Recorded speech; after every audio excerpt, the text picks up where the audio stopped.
Luis, castellano viejo por el Hernán, el italiano del sur por el Burreso, no es, sin embargo, como sus apellidos indicarían, una mente dispersa.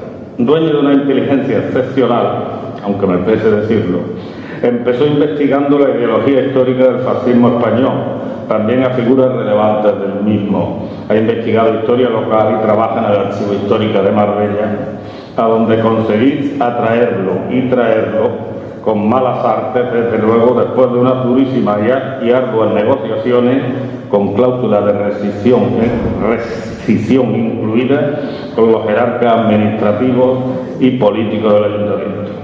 Una aventura que emprendí, dado que era visible que su destierro en el limbo burocrático de los traslados, decretos y contratos estaba causándole un deterioro físico alarmante. Los designios de la providencia informaron de que la terapia para su salvación estribaba en baños diarios de papeles sepias y rugosos y también de megadosis de aromas de polvo funerario. Los resultados del tratamiento saltan a la vista. El paciente ha vuelto a escribir y a engordar. Y también ha mejorado sensiblemente el servicio del Archivo Histórico presta a los investigadores con una página web que, con el concurso de Ramón Mesa y José Andrés Urdiales, a los cuales saludo desde aquí, pasa por constituirse en una de las más completas de cuantos archivos municipales pueblan el territorio nacional.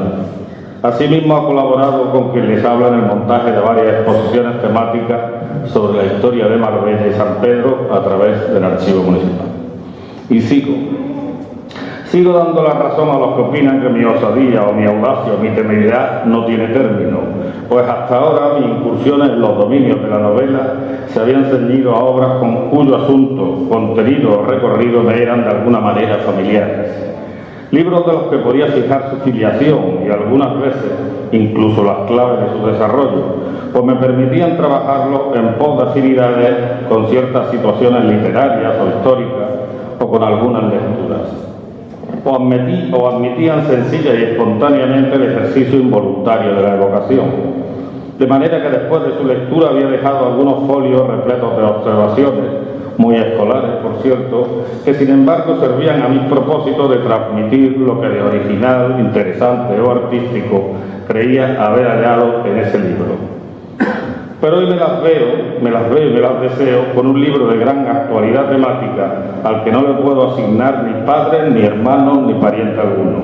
Sencillamente porque han sido muy pocos los que he leído que respondan a este tipo, que armoniza la intriga y la historia sagrada canónica o la menos ortodoxa.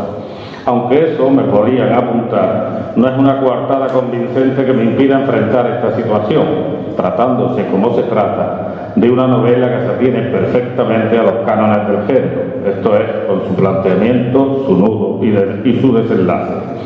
Así que, como excusa no tengo, dejo los subterfugios y me lanzo con armas y bagaje a presentar un libro cargado de excelencia, con la ventaja añadida, en cuanto al ahorro de tiempo para ustedes, de no tener que establecer comparaciones con otros textos, ni navegar por entre los canales patagónicos del mar de publicaciones de esta índole, que en España encabezan Matilde Asensi, Julia Navarro, Ildefonso Falcone o Santiago Posteguillo.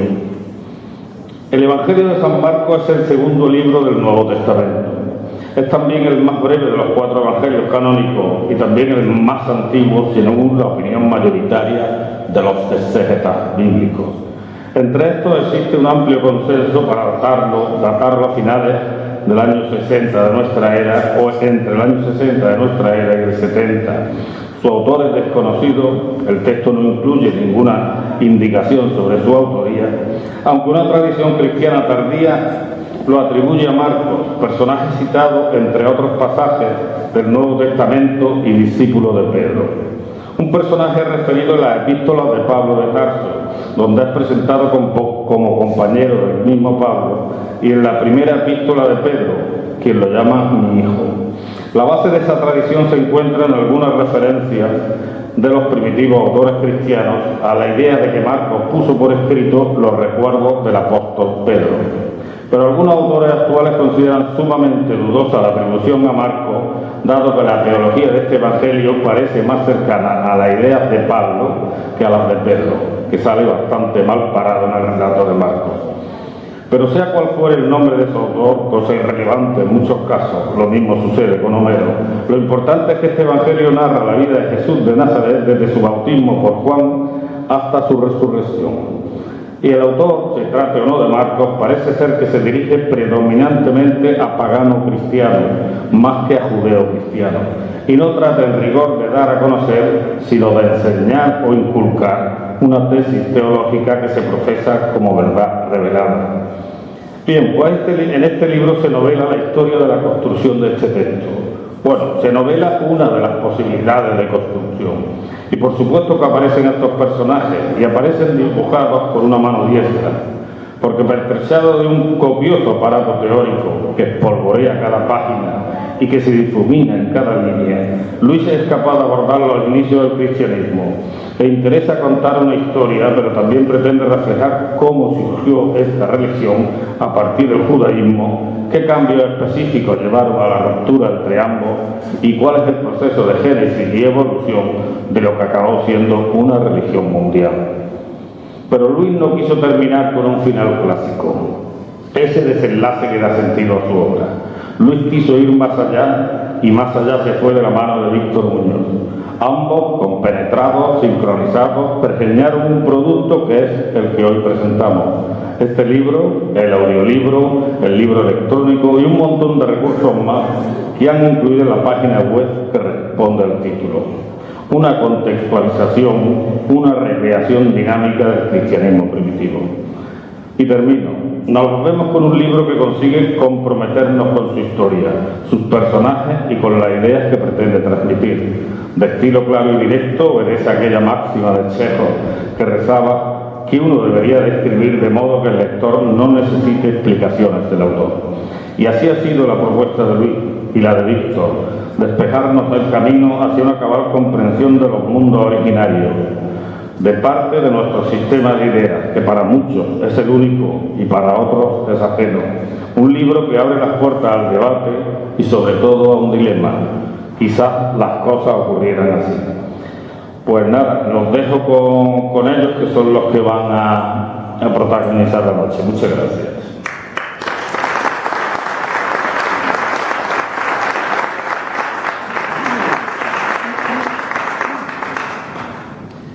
Bueno, es mi jefe, por si alguien no lo sabe. Esto debería ser al revés, pero bueno. Como ustedes ya conocen al presentador, pues me excuso de añadir nada más. Lo primero, buenas tardes a todos, y agradecerles la presencia, algunos con largas distancias geográficas y otros con largas distancias temporales, en fin. Y bueno, hay muchas caras amigas aquí, lo cual hace más sencillo todo el acto de la presentación. Dicen los cánones de la cortesía que primero tengo que agradecerle al presentador su entrada, su presentación. Y eso es especialmente cierto porque es el responsable, en una conversación camino de un desayuno, del chispazo inicial que dio lugar a todo este proyecto. Sí. Mañana en el siguiente desayuno te lo recordaré. Pero de ahí surgió la idea de poner todo esto en marcha, que es un proyecto bastante complejo, que requiere mucho trabajo, que abarca muchas disciplinas, como podrán ver después también en la presentación que va a hacer Víctor. Y, en fin, al presentador no solo tengo que agradecerle eso, ¿no? Tengo que agradecerle también que ha estado presente en casi todas las cosas buenas que me han pasado en los últimos 20 años, ¿no? Algunas regular, pero el resto casi todas buenas. Sí, lo que deseo fervientemente es que en el próximo acto que tenga usted en su presencia no sea el presentador, sino que sea directamente el que se encargue de los quehaceres, sacar después los trastos de matar, y que se encargue de poner aquí sobre la mesa el resultado de su investigación doctoral largamente construida, y que nos va a dar muchas pistas sobre cómo se construye la historia de España durante todo el siglo XIX y de por qué nos cuentan lo que nos cuentan de una determinada manera y no de otra. Respecto a Víctor Muñoz, pues tengo que decir que es amigo desde que uno tiene conciencia de que tiene amigos. Y realmente él, junto a María y a Silvia, que están también aquí, que se encargan de todo el tema del marketing digital y todo el tema de los recursos en la web, yo creo que son realmente la verdadera fuerza vital del proyecto. Son responsables de más del 50% porque son los que le han dado, como después yo creo que se va a entender un poco más, porque ahora vamos a hablar de términos un poco quizá extraños, pero después se van a entender todo perfectamente, y son sus ingenieros, son los que le han dado 3 dimensiones al proyecto y los que han conseguido que vaya más allá de los límites de un cajón, que es donde estos proyectos suelen acabar. Por último, tenemos que agradecer a la Dirección de Cultura que haya aceptado este polizón, la Feria del Libro, un polizón de la casa, pero un polizón al fin y al cabo, y nos haya ofrecido este espacio y esta compañía para poder presentaros un poco esta novela. Como no queremos aburrirles más de lo estrictamente necesario, yo voy a hablar especialmente de 2 cuestiones. Una de varios aspectos de la novela, de las que ya nos ha presentado anteriormente Paco, y luego de algo que a mí me interesa mucho más, me resulta mucho más interesante, y de lo que si quieren después podemos incluso debatir algo, que es la realidad actual del mundo editorial. Hacia dónde va y cuál es su situación actual, porque vive una revolución brutal hasta unos extremos que no sospechamos y que va a dar lugar en los próximos... Bueno, ya hablar de plazos de años me parece incluso arriesgado, pero en los próximos años va a dar lugar un panorama completamente distinto que no sabemos cuál va a ser.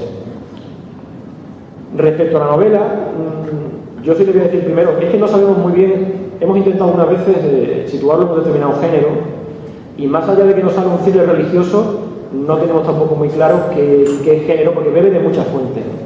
Sí le puedo decir lo que no es para que no se llamen engaños. Es decir, no vamos a encontrar pues a una competente arqueóloga y a un arriesgado policía que, peleándose contra masones y asesinos del Opus Dei, persiga el Arca de la Alianza y el Santo Grial con una foto de María Magdalena. Eso descártenlo porque no lo van a encontrar. Nos gustaría parecernos más a Baltari en ese sentido que a Dan Brown. En sus resultados comerciales nos gustaría parecernos mucho más a Dan Brown que a Baltari, para que nos vamos a engañar. Pero eso lo dirá el tiempo. A través de las páginas del libro van ustedes a poder recorrer desde el sitio de Jerusalén en el siglo I, con las legiones de Tito, que es donde arranca un poco una historia que está contada hacia atrás en el tiempo.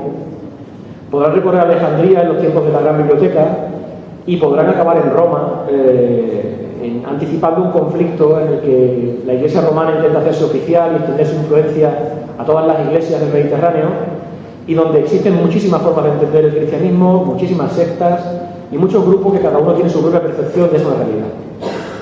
Ese gnosticismo que lleva a que de forma individual cada uno quiera acercarse a su idea de Dios, choca directamente contra esa idea romana de Estado y de poder, que es la que va a influir en la Iglesia en esa Iglesia romana desde el primer momento.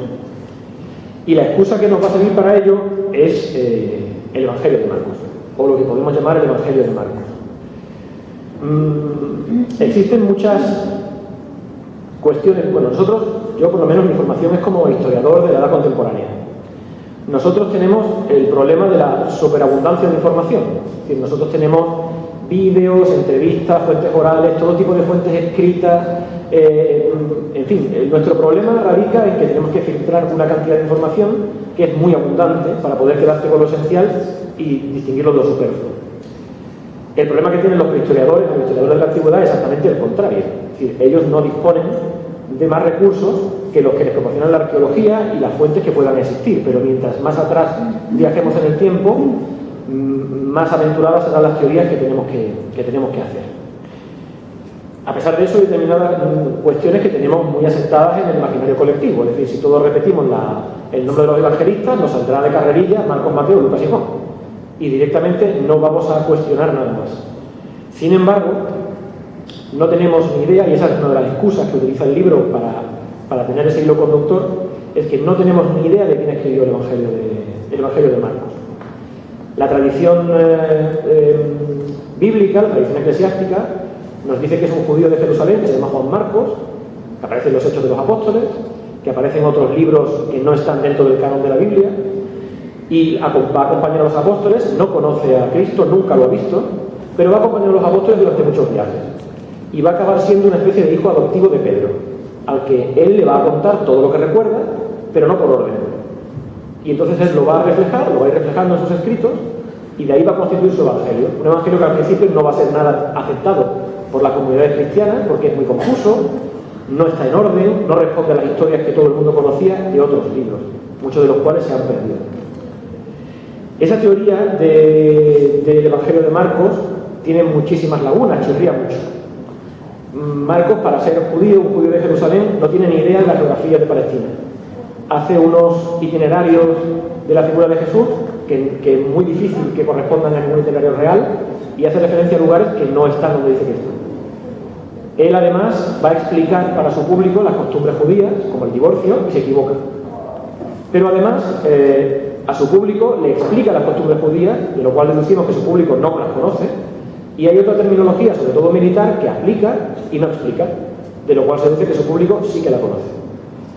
Eso significa que está escribiendo para comunidades que no son judías, sino que son comunidades gentiles, muy próximas a la ideología de Pablo de Tarso. Muy próximas a la ideología de Pablo de Tarso. Eso es lo que podemos extraer de lo que sabemos o no sabemos del Evangelio de Marcos. Pero ¿quién nos lo cuenta? Es decir, ¿cómo sabemos que realmente Marcos es el autor? Pues nos lo cuenta Eusebio de Cesarea, y nos lo cuenta 250 años después. Entonces Eusebio está utilizando otras fuentes anteriores. Se va a Ireneo, que era obispo de la ciudad de Herápolis, en un libro que se escribe en 180 después de Cristo, pero ese libro no se conserva, más allá de lo que dice Eusebio de Cesarea, que lo cita. Algunos otros padres de la Iglesia también lo citan, pero también se remiten a este obispo de Hierápolis, que para colmo habla de otra fuente anterior, que le llama Juan el Anciano o Juan el Presbítero, que puede ser el apóstol Juan o no. Esas son las tres fuentes, es decir, la historia de tercera mano por la cual deducimos que Marcos es el autor del Evangelio de Marcos. Realmente no tenemos motivo para pensar que ese autor no fuera el real, porque ¿para qué se va a poner uno a añadirle o adjudicarle el Evangelio a alguien y luego se va a pasar todo el rato intentando explicar que era él aunque no conoció a Cristo? Habría sido más fácil adjudicárselo a alguien que efectivamente se lo hubiera conocido. Por lo cual le decimos que efectivamente sí fue el autor de ese Evangelio. Este es el mundo en el que se va a desarrollar el Evangelio del traidor. Una tradición, ya al final de la novela, pues desvelaremos ese apartado, que espero que tengan ustedes a bien profundizar en sus páginas, pero que nos va a relatar un poco todo ese mundo del siglo I, que es un mundo apasionante, donde se van a generar muchas de las realidades y muchas de las ideas que van a ocupar toda la historia de la humanidad prácticamente durante toda la Edad Media hasta hoy. Como les decía, no voy a seguir mucho porque ya Paco ha hablado un poco del libro y ya les digo que prefiero que cada uno establezca su propia realidad. Y sí me interesa más, o sí me gusta más, hablarles un poco de cómo hemos llegado hasta aquí, ¿no? Del proceso que hemos llegado hasta aquí, de cómo se genera un proyecto de estas características, de cómo se genera una novela. Verán, uno escribe un texto, quizá algunos de ustedes o muchos de ustedes hayan llevado a cabo un proyecto de cualquier texto, una novela, y acto seguido existe un proceso que está muy reconocido, que consiste en que uno se dirige a un agente editorial y ese agente editorial le pone en contacto con una determinada empresa editorial que es la que va a publicarles el libro y es la que va a llevar a cabo la distribución del mismo. Muy bien, pues uno, asesorado por amigos que han seguido ese camino, se pone en marcha. Y entonces descubre que hay tres tipos fundamentalmente de agentes editoriales. El primero de ellos es el que directamente les va a pedir dinero. Es decir, les va a cobrar por valorarles el libro, generalmente al peso, euro por página. Entonces, les va a dirigir, una vez valorado el libro, les va a dirigir a una empresa de autoedición que les va a generar ese libro por un importe entre 4 y 6.000 euros. Que como capricho tampoco es caro, hay caprichos mucho más caros. Pero se va a quedar en eso, en un capricho. El segundo tipo de agentes editoriales son los que tienen una editorial tamaño medio. Esos les van a responder con un correo tipo en 10 segundos. Lo recibirán aproximadamente 10 segundos después de haber enviado ustedes el suyo y les dirán que su agenda de autores está cubierta y que no aceptan nuevas representaciones. Y hay una tercera línea de agencias editoriales, digamos que son las de mayor prestigio, las más grandes, que esas sí les van a recepcionar el documento, sí va a hacerles pasar por determinados filtros y si harán cuando lleguen al final que les dirán que el mercado editorial no está ahora mismo para hacer frente a autores noveles, aunque su obra tiene la calidad o la capacidad de poder ser publicada. Con lo cual su ego se irá muy bien, pero volverán ustedes de vacío tal como han llegado, ¿no? Salvo que tengan ustedes algún tipo de repercusión mediática, salgan en Telecinco, o tengan alguna posibilidad de que, en fin, la propaganda pueda actuar de alguna forma a su favor. Ahí puede morir todo. Ahí puede morir todo. Salvo que aparezca alguien como Víctor Muñoz, que le plantean ustedes la cuestión y les va a decir algo así, ¿no? Les va a decir, tú no te preocupes, el ebook lo vamos a editar en Amazon para móvil, en Kindle, Kindle Fire y Kindle Paperwhite. No te preocupes porque el HTML va bien. El CS va también a funcionar, con eso tendremos el libro en papel, ¿de acuerdo? El PDF nos puede dar un poco la lata, pero no te preocupes que en la plataforma de CreateSpace lo subimos. También tenemos el audiolibro. Ahí vamos a utilizar Audacity, en la plataforma de ACX, para venderlo en Audible, iTunes y en Amazon.com, claro. Bueno. Entonces ustedes tienen dos opciones, cuando escuchan todo esto, tienen dos opciones. Una, están pensando que dará un ictus. Es posible. La segunda, pues que está estudiando serbo-croata y que le está contando algo, en fin, porque está con los deberes. No. Cuando empiecen ustedes a investigar un poco en toda esa realidad, al final será clara como el día. Pero va a generar una realidad completamente distinta. Actualmente, cualquiera de ustedes tiene la capacidad de editar un libro físico sin invertir un solo euro y venderlo en la India. Eso como revolución industrial a mí me parece brutal. Es decir, el que uno pueda disponer de una plataforma que le va a poner el libro en todos aquellos formatos que ustedes deseen, sea un audiolibro, sea un libro electrónico, sea un libro en papel impreso, y poder distribuirlo allende los mares, a unos precios, además, absolutamente competitivos, a mí me parece bestial. Es decir, la ministra francesa de Cultura literalmente dijo no hace mucho que estaban hartos de Amazon, porque va a hundir al mercado cultural francés, que es un mercado hiperprotegido. Pero difícilmente se puede competir contra un mercado de esas características. Si quieren, después debatimos un poco sobre la cuestión, porque para mí, que en unos años, actualmente las grandes agencias editoriales controlan únicamente dos cuestiones. Una es la gran distribución en centros comerciales, distribución a grandes cadenas de librerías, y la otra es el acceso a los medios de comunicación. En cuanto esas dos cuestiones sean solventadas, y ya se están generando los mecanismos para hacerlo, el mercado editorial cambiará de forma radical. No sabemos a dónde irá, no hay filtros de calidad. Actualmente, para poder acceder a una editorial, digamos, ya de prestigio, es necesario haber vendido un determinado número de copias en Amazon o en Internet previamente. Si no, de hecho son ahora mismo las propias editoriales las que van a buscar a los autores a esos mercados donde ya han generado interés, y no al revés, como era antes. Con lo cual, pues no me extrañaría mucho que en un par de años estuviéramos hablando de una realidad editorial completamente diferente.